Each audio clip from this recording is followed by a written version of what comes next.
Chapter 27, from 1824 to 1836, Section 16.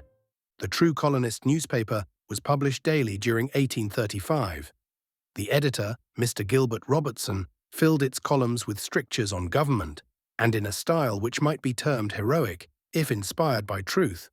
The rashness of his imputations was never surpassed. He heaped on the governor and the members of his administration charges of misdemeanor and felony. One day he denounced them at the police office, and the next printed his accusations verbatim. He libeled the governor, whom he accused of altering a deed after its enrollment, in a paper headed "A Fearful Discovery," and declared him not less deserving than others of a capital conviction. Robertson charged an overseer of Arthur with feloniously receiving hay for the governor's use, and with his connivance. His nephews, Captains Forster and Montague, were each accused of a felonious appropriation of property belonging to the Crown. For these imputations, Robertson suffered fine and imprisonment, in part remitted by the clemency of Arthur. Such charges were a buckler to the governor against the current scandal of the time. They were transmitted to the Colonial Office. They destroyed the moral weight of the press and cast suspicion on just complaints, yet emanating from a community which tolerated such extravagance. It is not to be inferred that the opponents of Arthur's government generally sanctioned these excesses. The violence of periodical writings resulted partly from the paucity of topics and was mainly a necessity of trade. The limited field of discussion huddled all disputes into a squabble. The writers could not forget the names of their antagonists. They espoused with vehement zeal the trivial quarrels of this or that functionary. Officers who were dismissed supplied anecdotes of those left behind, which were worked up in every form. The want of ideas and information would have withdrawn many writers from the combat, had they not possessed capitals, exclamations, and dashes officered by epithets of horror as an army of reserve.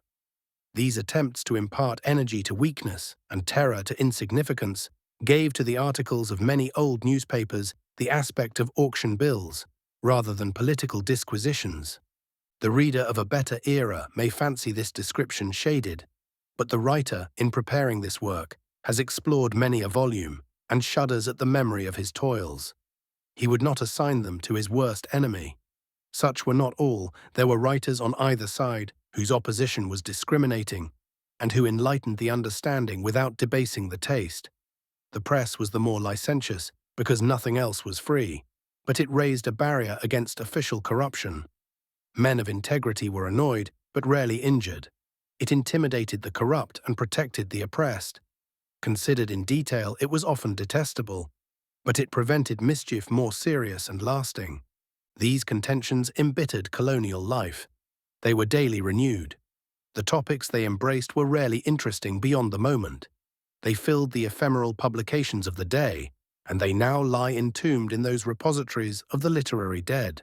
From 1831 to the termination of Arthur's government, the circulation of newspapers prodigiously increased. The improvement of the postal establishment facilitated their spread.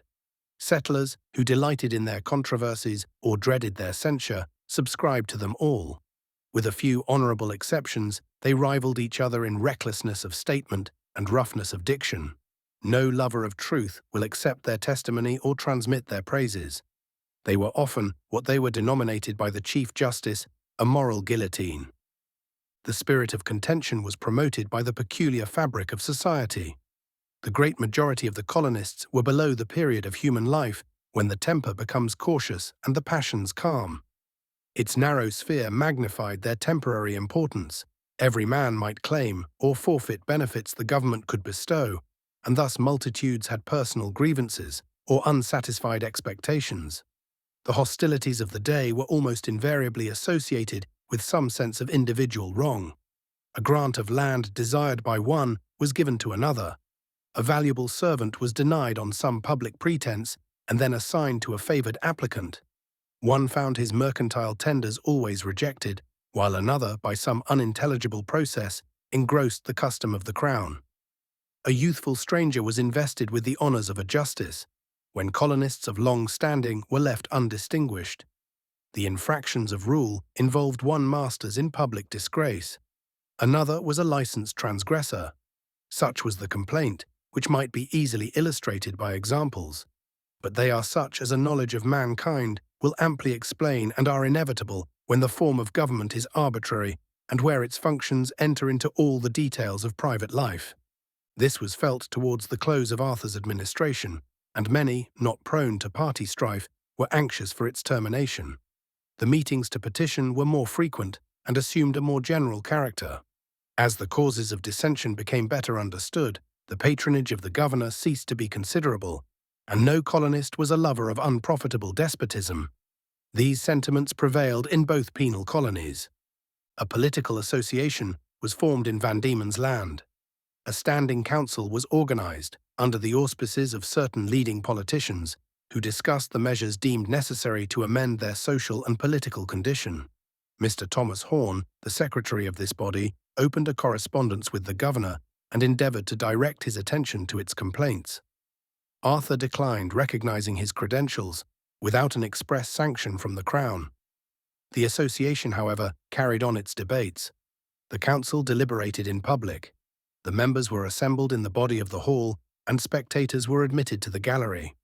Their proceedings were reported in the newspapers, but with party colouring. By Dr. Ross, they were turned into bitter ridicule.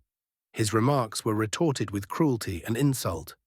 A storm collected around him he could not disperse, and he laid down his pen soon after, with expressions of ill-concealed anguish.